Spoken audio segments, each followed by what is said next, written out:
O Flamengo está na final da Copa Libertadores pela segunda vez em 3 temporadas e apenas a terceira vez em toda a sua história. Lembrando que o torneio começou a ser disputado no início dos anos 60, portanto é um torneio que tem mais de 6 décadas de existência e o Flamengo só agora alcança a sua terceira final.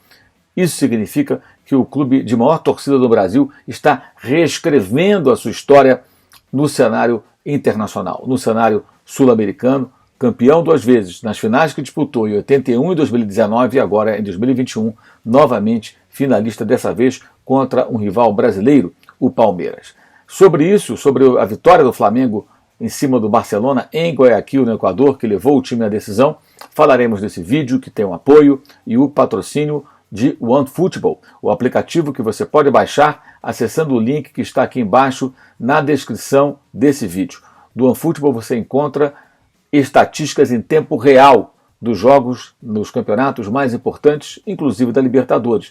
Os números de Flamengo 2-0 para o Barcelona em Guayaquil, ou seja, Barcelona 0, Flamengo 2, você verá passando aqui do meu lado durante essa análise. E lembrando, no OneFootball você acompanha o campeonato alemão, a Bundesliga, com imagens, ao vivo, narração em português, Dudu Monsanto, comentários de Gerd Wenzel e de graça. Então faça o download do OneFootball ao final desse vídeo e você pode consumir todo esse conteúdo sem pagar rigorosamente nada por ele. O Flamengo pagou um preço de 23 milhões aproximadamente para contar com o Bruno Henrique quando contratou o Santos, há 2 anos e meio, pouco mais. Na época ainda envolveu, logo depois, na negociação, o Uribe, aquele atacante colombiano. E ainda emprestou o João Lucas, o jovem meio-campista que posteriormente foi vendido para o Lyon, da França. Ou seja, o Flamengo fez o negócio da China quando contratou o Bruno Henrique.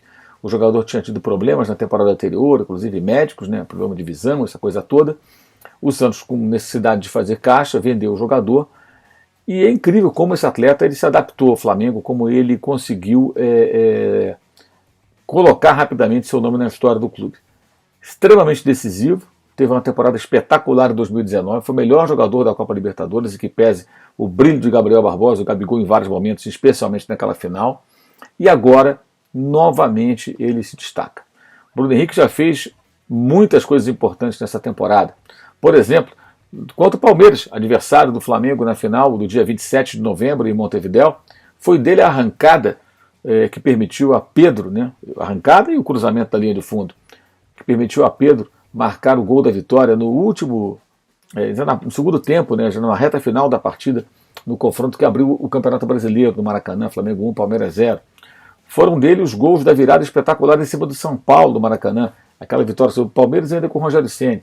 Essa goleada em cima do São Paulo por 5-1, já com o Renato Gaúcho. E foram dele os 4 gols agora marcados pelo Flamengo na vitória por 2-0. Vitórias no plural, no Rio e agora em Guayaquil, ambas por 2-0, que levaram o Flamengo à final da Libertadores contra uma boa equipe do Barcelona. Inferior tecnicamente sim, com investimento muito menor. Era o primo pobre aí dos 4 semifinalistas, indiscutivelmente, mas talvez a equipe mais bem treinada. O técnico Fabian Bustos acho que foi aquele que mais fez com menos. Se você considerar os elencos de Palmeiras, Atlético e Flamengo, acho que para mim é muito claro que ele conseguiu mais. O time é muito bem dirigido e criou muitas dificuldades para o Flamengo. E aí reside o porém dessa semifinal. Faltam quase 2 meses para a decisão. E durante o Brasileiro, com jogos que vão acontecer direto durante esse período, e semifinal da Copa do Brasil contra o Atlético Paranaense no final de outubro, o Flamengo terá que se ajustar, especialmente na parte defensiva. O time hoje é muito mais letal, de fato, com o Renato, nas jogadas de transição e velocidade para o ataque, o contragolpe, muito mais objetivo. Mas o time concede muitas oportunidades aos adversários. Ele não faz mais aquela pressão forte para recuperar a posse de bola quando a perde. Esse acho que é o principal problema, é a raiz do problema. Cabe a Renato, jogadores, comissão técnica, decifrar esse defeito que surgiu na equipe, que era uma virtude. O Flamengo, no começo do Brasileiro, por exemplo, era um dos times que, junto com o Santos, que menos permitia finalizações aos seus adversários.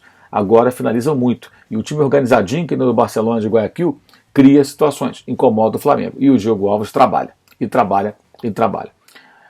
Tanto que o gol do Flamengo marcado pelo Bruno Henrique, abrindo o placar a 18 minutos de partida no primeiro tempo, portanto, aconteceu na única finalização certa do time carioca em toda a primeira etapa. E a segunda finalização certa foi novamente o Bruno Henrique no começo do segundo tempo, fazendo 2-0. E o Barcelona só no primeiro tempo já tinha finalizado 5 vezes no alvo, e o Diego Alves, já tinha feito pelo menos 3 defesas importantes. E continuou trabalhando no segundo tempo, fazendo defesas difíceis o goleiro da equipe rubro-negra. Ou seja, o Flamengo tem que se ajustar melhor. Contra um adversário mais qualificado, e o Palmeiras tem jogadores de melhor qualidade do que o Barcelona, esse tipo de situação em que você permite muitas chances ao seu oponente pode custar caro, pode custar muito caro. Então o Renato terá que se preparar adequadamente para esse jogo e também para as competições que disputa paralelamente, repito, Brasileirão, buscando o 3º título consecutivo e Copa do Brasil, para não sofrer como sofreu nesses jogos contra o Barcelona. As vitórias foram por 2 gols de diferença cada um, o placar agregado de 4-0, mas não foi fácil não. Muito elogiável o comportamento do time equatoriano, né, especialmente do Maracanã. O Maracanã eu achei ainda mais impressionante. Lá, no Equador, menos, até porque já entrou perdendo por 2-0 do placar agregado, tinha que fazer 2 gols pelo menos para levar para os pênaltis, e quando aos 18 minutos de partida sofre 1-0, 3-0 no placar somado dos 2 jogos, precisava de 4 gols. Aí realmente ficou quase impossível. Isso evidentemente afeta o comportamento da equipe, que ainda assim continuou agredindo, continuou procurando ataque, continuou atacando e criando situações. Ah, mas não fez gol. Agradeça a defesas do goleiro Diego Alves. Ah, mas está lá para isso. Sim, mas você quer que o seu goleiro seja exigido toda hora? Ou você prefere que ele apareça em alguns momentos cruciais? É muito melhor quando ele é menos exigido, né? É melhor que ele apareça em alguns momentos. Então são ajustes necessários. O Palmeiras é uma equipe muito mais qualificada tecnicamente do que o Barcelona de Guayaquil. Isso aí para mim é muito claro. Aliás, o que se desvalorizou o elenco do Palmeiras nos últimos tempos chega a ser bizarro. É um ótimo elenco, tem muitos jogadores de bom nível, independentemente da proposta de jogo mais conservadora e defensivista do técnico Abel Ferreira, adversário do Renato nessa final. E aí tem um detalhe até curioso, né? O Renato perdeu para o Abel a final da Copa do Brasil, já em 2021, mas valendo pela temporada 2020. Ele treinava o Grêmio. Ou seja, o Renato não se deu bem com o Abel, mas o Abel também não se deu bem com o Flamengo. Nunca venceu o Flamengo. Não conseguiu derrotar o Flamengo com o Renato no comando, na recente derrota por 3-1, jogando em São Paulo. Não conseguiu derrotar a equipe carioca quando o Rogério Ceni era o técnico do Flamengo, né, dos jogos que foram disputados no Campeonato Brasileiro. O Flamengo jogou contra o Palmeiras em São Paulo com o Domenech Torrente ainda como técnico, nem trabalhou porque estava com Covid, viu o surto de Covid e ali empatou em 1-1, mas ali o técnico ainda era Vanderlei Luxemburgo. Mas depois em Brasília, pelo Brasileiro, o Abel era o técnico e o Flamengo venceu por 2-0. E o Rogério Ceni treinava o Flamengo. E depois o Abel também como técnico na Supercopa contra o Rogério Ceni, novamente perdeu nos pênaltis a Supercopa. Então o Abel teve 3 encontros com o Flamengo. Perdeu uma para o Ceni em Brasília pelo Brasileiro, com bola rolando, perdeu outra nos pênaltis, depois do empate no tempo normal, e perdeu outra já para o Renato por 3-1, jogando com o Allianz Parque, com o Flamengo cheio de desfalques, inclusive no recente confronto pelo Campeonato Brasileiro. Então você tem aí uma balança equilibrada até.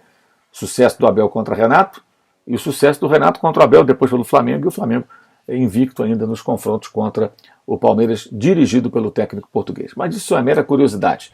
Na hora que a bola rolar vai ser outra história. Essa final está muito longe, falaremos sobre ela no decorrer aí das próximas semanas, cada vez mais, quando ela for se aproximando. E o importante agora é o torcedor rubro-negro comemorar, desfrutar, porque não é toda hora que o Flamengo chega na final de Libertadores, não.